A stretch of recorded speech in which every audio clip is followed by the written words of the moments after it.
Entonces ahora vamos a hablar acerca de el pulso o frecuencia cardíaca. Esta puede estar entre 60 y 100, que son los valores normales, 60 a 100 latidos por minuto. Es decir, vamos a contar los latidos que ocurren en un minuto y los valores normales van a estar entre 60 y 100 latidos.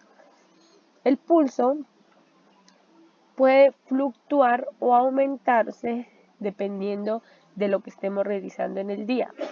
Por ejemplo, puede aumentarse con el ejercicio y con las enfermedades, las lesiones y las emociones, como por ejemplo el miedo, la tristeza, la alegría.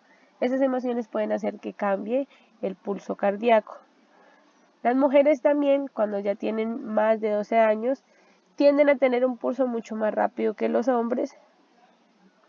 Los deportistas, los corredores y quienes practican ejercicio cardiovascular pueden tener frecuencias cardíacas bajas o por debajo de 60, pero para ellos son normales y no presentan ningún tipo de problemas. ¿Por qué? Porque su corazoncito ya se ha organizado a otras formas con el ejercicio. Entonces, por ejemplo, la bradicardia, que es cuando está por debajo de 60 latidos por minuto, y cuando está por encima de 100 latidos por minuto se conoce como taquicardia.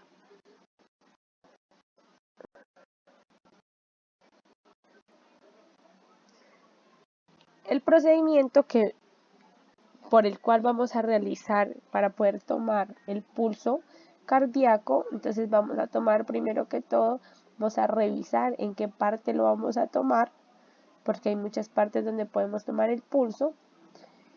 Después de que ya hayamos decidido dónde lo vamos a tomar, entonces primero identificamos al paciente. Identificar al paciente es verificar que sí es ese paciente o no es, con nombres completos, con cédula. Segundo, le vamos a informar lo que vamos a hacer al paciente. Tercero, vamos a ubicarnos y vamos a colocar la arteria en la posición adecuada. Las arterias que podemos tomar para la medición del pulso son la arteria radial, como la ven ahí en la imagen, esa es la radial. La cubital es la que se vería más abajito. El pulso carotidio, que es el que queda en el cuello. El pulso femoral, que se encuentra bajo el pliegue inguinal, es decir, debajito de la pelvis. El pulso braquial, que se encuentra más o menos entre la flexura del codo. El tibial, que está detrás de los llamados maléolos de los tobillos, y el pedio, que está en la parte alta del dorso del pie. También encontramos el popliteo, que es un pulso que se encuentra cuando la rodilla se flexiona en la parte de adentro. Todo esto se debe registrar en la hoja de signos vitales. No se olvide, se coloca pulso radial, por ejemplo, 70 latidos por minuto, no está normal.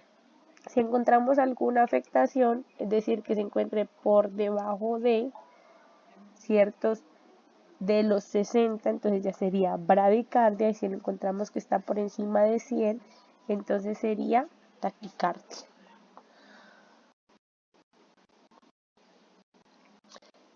El pulsioxímetro, que es este aparatico que ustedes ven ahí, él también me toma pulso y además de todo me toma saturación de oxígeno.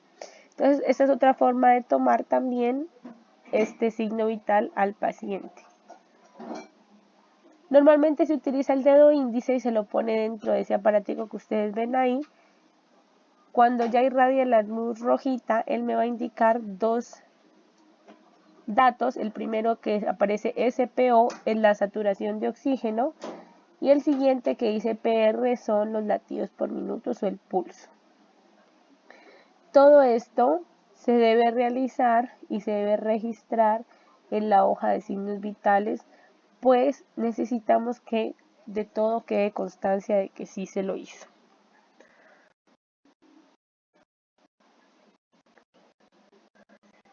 Entonces, a manera de recorderis, la frecuencia cardíaca o el pulso es la cantidad de latidos por minuto que realiza el corazón.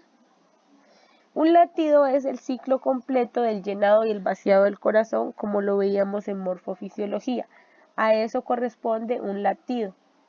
Los latidos básicamente son las sístoles o el bombeo del corazón hacia el resto del cuerpo. Cada vez que el corazón impulsa sangre hacia nuestro cuerpo, se escucha un latido. Valores normales de la frecuencia cardíaca de 60 a 100 latidos por minuto. Si estamos por menos de 60 latidos por minuto se considera bradicardia y los mayores de 100 se considera taquicardia.